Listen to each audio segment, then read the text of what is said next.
ఇప్పుడు మన రాష్ట్రంలో ప్రధానంగా మెయిన్ నడుస్తున్న వార్త ఏంటంటే బెట్టింగ్ యాప్లు.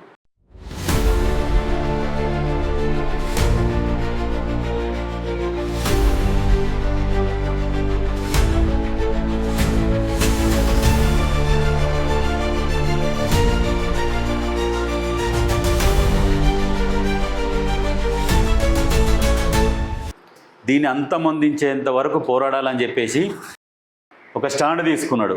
ఎవరు? నా అన్వేషణ అనే వ్యక్తి స్టార్ట్ చేసిండు. ఒక ప్రకంపనంలాగా స్టార్ట్ చేసిండు. బెట్టింగ్ యాప్ల మీద ఫైట్ చేయడం అంటే ఈ రకంగా ఫైట్ చేయాలి. నువ్వు చేసేది అక్రమ ఇల్లీగల్ బెట్టింగ్ యాప్. వాళ్ళు చేసేది గవర్నమెంట్ ఎఫిలియేటెడ్. ఈ బెట్టింగ్ యాప్లు ఆడడం ఏంటి, దానికి అప్పులు చేయడం ఏంటి, దానికి వడ్డీల కోసం లోన్ దగ్గరికి వెళ్ళడం ఏంటి, మళ్ళీ ఎక్కడ అప్పులు చేయడం ఏంటి, ఆ డబ్బులతో అక్కడ ఆడడం ఏంటి? అరే బాబు చచ్చిపోతారా? సిగరెట్ తాగేవాడు 10 సంవత్సరాల్లో చేస్తారు, మందు తాగేవాడు 10 సంవత్సరాలు వచ్చాయి. కానీ బెట్టింగ్ ఆడేది ఆన్ ద స్పాట్ చచ్చిపోతారు. చాలా డేంజరస్. మెంటల్ స్ట్రెస్ కి మీ బ్రెయిన్ మీ కంట్రోల్లో ఉండదు, హైప్ అయిపోతుంది. శుభాకాంక్షలు.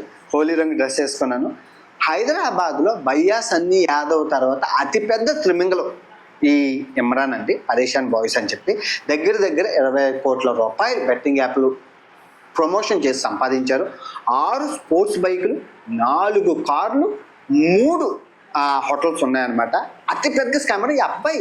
పాకిస్తాన్ ముస్లిమ్స్, హిందుస్థాన్ ముస్లిమ్స్ అయితే కదా, పాకిస్తాన్ ముస్లిమ్స్. ఇప్పుడు ఆ డబ్బు అంతా పట్టుకొని దుబాయ్ పారిపోవడానికి ట్రై చేస్తున్నారు. సో మీరు చూసుకుంటే కథలోకి వెళ్తే హోలీ శుభాకాంక్షలు.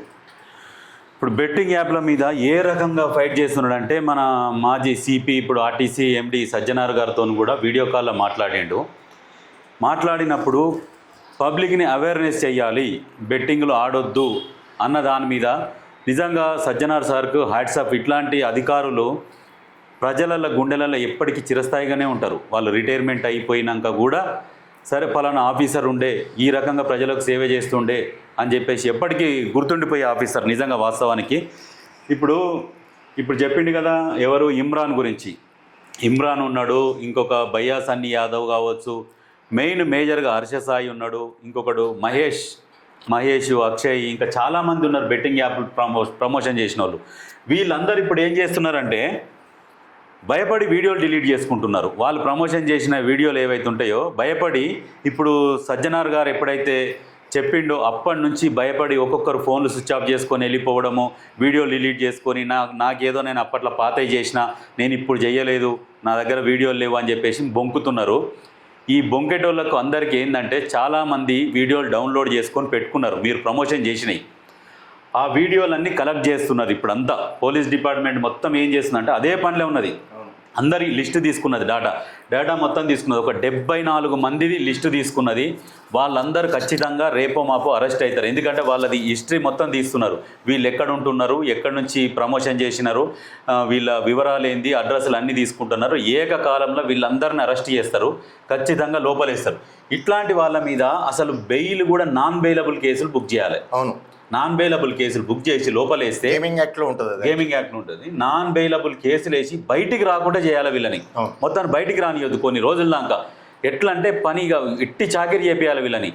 ఒక్కొక్కడు కోట్ల రూపాయలు సంపాదించుకొని ఇక్కడనేమో జనాలు చచ్చిపోయి వాళ్ళ ఇంట్లోనేమో దినాలు 3 వద్దులు వాళ్ళు ఏడ్చుకుంటా వాళ్ళ కుటుంబాలు ఉంటే, ఈ లంగ కొడుకులేమో మంచి విల్లాలల్లా హోటళ్ళల్లో వండుకొని టీవీలు చూసుకుంటా అమ్మాయిలతో ఎంజాయ్ చేసుకుంటా వాళ్ళని చంపి వాళ్ళ మీద వచ్చిన పైసలతో వీళ్ళు ఎంజాయ్ చేస్తున్నారు. అదారా సంపాదన అంటే? ఇప్పుడు వీడియోలు చేసుకుంటారు వీళ్ళు యూట్యూబ్లలో. వీడియోలు చేసుకుంటే యూట్యూబ్ రెవెన్యూ ఉంటుంది, ఫేస్బుక్ రెవెన్యూ ఉంటుంది, వీళ్ళు మామూలుగా ప్రమోషన్ అంటే ప్రమోషన్స్ వస్తాయి. ఏదైనా షాప్ ఓపెనింగ్, మా షాప్ గురించి చెప్పండి, మా హోటల్ గురించి చెప్పండి అంటే వాళ్ళు కూడా 10,000-20,000 ఇస్తుంటారు చేయించుకున్నారు. మనిషి బతకడానికి సఫిషియెంట్గా వస్తుంది. ఇప్పుడు నాన్ వేషన్ ఏం చేస్తున్నాడు? ఏమైనా బెట్టింగ్ యాప్లు ప్రమోషన్ చేస్తున్నాడా? ఎక్కడ కూడా చేయడు. బెట్టింగ్ యాప్లు ప్రమోషన్ చేసిన వాళ్ళకు కూడా నేను వాళ్ళతో ఫ్రెండ్షిప్ కూడా కట్ చేస్తున్నాడు. ఒకసారి మాట్లాడితే నాన్ వేషన్ అని ఎన్ని బూతులు తిట్టిరంటే కొంతమంది మస్తు బూతులు తిట్టిర్రు. ఇట్లాంటి దమ్మున్నోడు సోషల్ మీడియాలో ఇన్ఫ్లుయెన్సర్గా ఎదిగిండు. ఎప్పటిదాకా మంచి చేసుకుంటా ప్రపంచ యాత్రికుడు అనుకుంటా 60,000 పట్టుకొని ఇంట్లోకి వెళ్ళి బయటికి వెళ్ళి ఈరోజు కోట్ల రూపాయలు సంపాదించుకోండు. కోట్ల రూపాయలు ఎట్లా సంపాదించుకున్నాడు? YouTube revenue. ఒక్కొక్క దేశాల వాళ్ళ దేశ సంస్కృతి ఏంది అని వివరించుకుంటా ప్రతిదీ ప్రజలకు అవేర్నెస్ కల్పించుకుంటా ఈ దేశాలకు పోతే ఎట్లా ఉంటది ఏంది, ఏ దేశంలో ఎట్లా జీవిస్తారు, జీవన విధానం ఏంది, వాళ్ళు ఎట్లా కష్టపడుతున్నారు, ఎట్లా పని చేసుకుంటున్నారు అనేది వివరిస్తున్నాడు.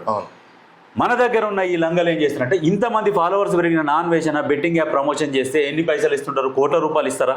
మరి వీడు ఎందుకు చేస్తలేడు? ప్రజల సొమ్ము అట్లా తినొద్దు అనే ఒకటి ఉన్నది. ఇప్పుడు వేరే బయటి దేశాలకు పోయి 5 సంవత్సరాలు దాటిపోయింది, మనకి ఇండియాకి ట్యాక్స్ కట్టాల్సిన అవసరం కూడా లేదు, అయినా కానీ ట్యాక్స్ కట్టుకుంటా ప్రాపర్గా ట్యాక్స్ కడుతున్నాడు. ఇట్లాంటి వానికి సపోర్ట్ చేయాలి జనాలు కూడా. ఇప్పుడు ప్రభుత్వం కూడా ఏం చేయాలంటే తక్షణము ఈ బెట్టింగ్ యాప్లు ఉన్నోళ్ళని అరెస్ట్ చేసి మొత్తం వాళ్ళ ఫేస్లు రివీల్ చేసి ఎట్లా గుంజుకపోతున్నారు అనేది వాళ్ళందరినీ చూపిస్తే, ఇంకొకటి బెట్టింగ్ యాప్ ప్రమోషన్ చేయాలంటే లాగులు దడవాలి ఒక్కనొక్కనికి, ఆ రకంగా చేయాలి. ఈ బయ్యా సన్నీ యాదవ్ తప్పించుకొని తిరుగుతున్నాడు, ఎన్ని రోజులు తప్పించుకుంటాడు చట్టం నుంచి? అసలు యాక్చువల్లీ చెప్పానంటే సజ్జన్, ఈ సోషల్ మీడియా ఇన్ఫ్లుయెన్స్ ఎవరైతే బెట్టింగ్ యాప్ ప్రమోషన్ చేస్తూ ఉన్నారో వీళ్ళు అసలు యాక్చువల్లీ చెప్పానంటే వీళ్ళు హంతకులే. చాలా మంది ఆత్మహత్యలకు కారణం వేరు, వాళ్ళు ఆర్థికంగా నష్టపోయి ఈ రోజు ఆత్మహత్య చేసుకున్నారంటే వాళ్ళ ఆత్మహత్యల కారణం వీళ్ళు. ఇంకొక విషయము ఇంట్లో చెప్తాడు చూడు, చదువుకోలేదు నాంబేషన్ నగర్ 10th క్లాస్ అయితే చదువుకున్న, పాస్ అయ్యో ఫెయిల్ చదువుకున్నాక నీకు తెలుసుగా బెట్టింగ్ వల్ల ప్రాణాలు పోతాయి. పోనీ చిన్న ఛానల్ అని ఇదేమైనా ఏమైనా అప్పుడప్పుడు పోనీ చిన్న చితక ఛానళ్ళు నాంబేషన్ నగర్లు చేశారంటే అర్థం ఉంది. పేరుకి నీ అమ్మ స్పోర్ట్స్ బైకులు వాడుతావు నీకు తెలీదు, దుబాయ్ పోయి వచ్చినావు నీకు తెలీదు, దుబాయ్లో వ్యాపారం పెడుతున్నారు, మొత్తం డబ్బునంతా లిక్విడ్ క్యాష్ హవాలా ద్వారా హైదరాబాద్ నుంచి పంపిస్తారు, ఇంకా దుబాయ్లో సెటిల్. తెలుసు వీడికి ఇన్ని స్కామ్లు చేశారు. ఎండ్ ఆఫ్ ద డే ఏ రోజైనా నన్ను పోలీసులు బొక్కలేసి కుమ్మేస్తారని చెప్పి దుబాయ్ పారిపోతారు ఎదవ్వలు. ఇప్పుడు దుబాయ్లో కూడా బిజినెస్లు పెట్టుకున్నాడంట ఇమ్రాన్, నాన్ వేషన్ అని చెప్తున్నాడు. కానీ ఇంకొకటి కూడా చెప్పిండు, ఏంటి అది ఏంటంటే చిన్నపిల్లలు ఫోక్స్ యాక్ట్ చట్టం కేసు ఈ అబ్బాయి మీద నమోదవుతుంది. మీరు చూడండి, చిన్న పిల్లల్ని లవ్ స్టోరీ ముద్దులు, తర్వాత రొమాంటిక్ సీన్స్, చిన్న పిల్లలు వాళ్ళు 6 years 7 years మీకు ఉంటుంది, యూట్యూబ్లో ఉంటుంది, మీరు చూసుకోవచ్చు. ఆడు చేసిన గలీజ్ అవన్నీ యూట్యూబ్లోనే. చిన్నపిల్లల్ని నిజంగా వాళ్ళకు సంబంధించినంత వరకు ఏదన్నా కథలు చెప్పడము, చిన్న స్టోరీసు, లేకుంటే వాళ్ళకు సంబంధించిన స్టోరీలతోని వీడియోలు తీయించాలి. వాస్తవంగా ఇప్పుడు నాన్ వేషన్ అనేది చిన్నపిల్లలతో లవ్ స్టోరీ ఇట్లాంటివి చేపిస్తే ఇప్పుడు పోక్సో యాక్ట్ నమోదవుతుందంట. దుబాయ్కి పారిపోయే ఆలోచనలో ఇమ్రాన్ ఉన్నాడని చెప్పేసి క్లియర్గా చెప్తున్నారు. చిన్న పిల్లలతో లవ్ స్టోరీస్, ఈ బ్యాడ్ కంటెంట్లు చేయడం కూడా యాక్చువల్గా ఈ మైనర్ అమ్మాయిలతో చేయడం కూడా తప్పు. కాకపోతే ఇప్పుడు ఏం చేయాలంటే ప్రభుత్వము, గతంలో కూడా ఇమ్రాన్ మీద, అర్షసాయి మీద కేసు నమోదైంది. వీళ్ళు ఆ కేసు బెయిల్ వచ్చేంత వరకు బయట తప్పించుకొని తిరిగిరు, తర్వాత బెయిల్ వచ్చినాక బయటకు వచ్చారు. కానీ ఇప్పుడు మాత్రం కేసులు చేస్తే నాన్ బెయిలబుల్ కేసులే బుక్ చేయాలి వీళ్ళ మీద. ఎందుకంటే వీళ్ళకు తప్పించుకోవడం అలవాటైంది, ఎక్కడనో దాచుకుంటారు, ఫోన్లు స్విచ్ ఆఫ్ చేసి బయట నుంచి వేరే వాళ్ళతో మాట్లాడుకుంటారు, మనకు బెయిల్ వేసినాము వచ్చిందా రాలేదా. ఇప్పుడు డబ్బులు ఉన్నాయి, విపరీతంగా డబ్బులు ఉన్నాయి. ఆ డబ్బులను ఏం చేస్తారంటే వ్యవస్థను మేనేజ్ చేయాలని చెప్పేసి చూస్తారు, బెయిల్ వేపిస్తారు, లాయర్కు 1 లక్షలు 2 లక్షలు ఏముంది ఇట్లా పడేస్తారు. పుణ్యానికి వచ్చిన పైసలే కదా. 20 కోట్లు 30 కోట్లు 40 కోట్లు సంపాదించడం, కష్టపడి సంపాదించినోడైతే ఇట్లా లక్షలు పడేసి ఒక లాయర్ని పెట్టుకోగలుగుతారా? సాధ్యం కాదు. మళ్ళీ మన అర్షసాయి బయటకు వచ్చి కూడా ఏమైంది కేసు అని హిహి అంటే భయం లేదన్నట్టు వాస్తవం చెప్పారండి. అర్షసాయిని ఎట్లా అంటే కాళ్ళు చేతులు కట్టి రోడ్ల మీద ఇట్లా గుంజుకు వచ్చి అరెస్ట్ చేయాలి. ఎంత మొత్తుకున్నా కానీ బెట్టింగ్ యాప్లని ప్రమోషన్ చేస్తా పోయిరు. ఏం చేసిరు? లాస్ట్కు జనాలను చంపిర్రు. మీరేం సాధించారు? లాస్ట్కి ఇప్పుడు మీరు అందరు 100% జైలు పాలవుతారు. ఇప్పుడు నాకున్న ఇన్ఫర్మేషన్ ఏంటంటే ప్రభుత్వం వీళ్ళ మీద కేసులు నమోదు చేస్తుంది. కాకపోతే ఏంటంటే వీళ్ళకు తెలవకుండా వీళ్ళందరినీ ఒకటేసారి ఏకకాలంలో లేపుతారు. ఇప్పుడు ప్రభుత్వం మీద కూడా విమర్శలు వస్తున్నాయి. ఆల్రెడీ ఇద్దరిని లేపారు. ఎక్కడ తీసుకుపోయారని కూడా తెలియదు. ఇప్పుడు వాళ్ళని విచారిస్తున్నారు. త్వరలో వాళ్ళ పేర్లు రివీల్ చేస్తాం, ఎందుకంటే అది కరెక్టా కాదా ఇంకా క్లారిటీ లేదు. పూర్తి వివరాలు రావాలి. ఇద్దరిని అయితే ఎస్ఓటి పోలీసులు అయితే తీసుకుపోయారు. ఎప్పుడు బయటికి రివీల్ చేస్తారనేది చూడాలి. ఆ ఇద్దరు ఎవరనేది కూడా మనకి ఇంకా క్లారిటీ లేదు. అరెస్ట్ అయ్యారంట అనే సమాచారం అయితే ఉన్నది. వీళ్ళ మీద నిఘా ఉన్నది. 74 మందిని ఖచ్చితంగా అరెస్ట్ చేస్తారు. వాస్తవానికి ఇప్పుడు చేయాల్సిన విషయం ఇప్పటికైనా ఈ ప్రభుత్వాలు కన్ను తెరిచి, ఈ కేంద్ర ప్రభుత్వం, ఈ రాష్ట్ర ప్రభుత్వం కన్ను తెరిచి ఈ బెట్టింగ్ యాప్లను ఈ దేశం మొత్తం కూడా విస్తరించి ఉన్నాయి. ఈ బెట్టింగ్ యాప్లు ఖచ్చితంగా ఇమ్మీడియట్ గా వీటి మీద చర్యలు తీసుకొని బ్యాన్ చేయాల్సిన అవసరం ఎంతైనా ఉంది. ఎప్పుడైతే సజ్జనార్ సార్ వచ్చేసి ఏంది బెట్టింగ్ యాప్లు, ఫస్ట్ నాని మీద రియాక్ట్ అయ్యిండు. అవును. ఏంది నాని నువ్వు చేసే పని అని చెప్పేసి ట్విట్టర్లో ఒక పోస్ట్ చేసిండు. ఇది కరెక్ట్ కాదు, జనాలను మోసం చేయడం అని చెప్పేసి సార్ ముందరికి వచ్చిండు. కానీ అట్లాంటి ఆఫీసర్ ఎవరు కూడా ఇంకా ముందరికి రాలే. నిజంగా సార్కు మాత్రం హ్యాట్స్ ఆఫ్ చెప్పొచ్చు, సెల్యూట్ నిజంగా.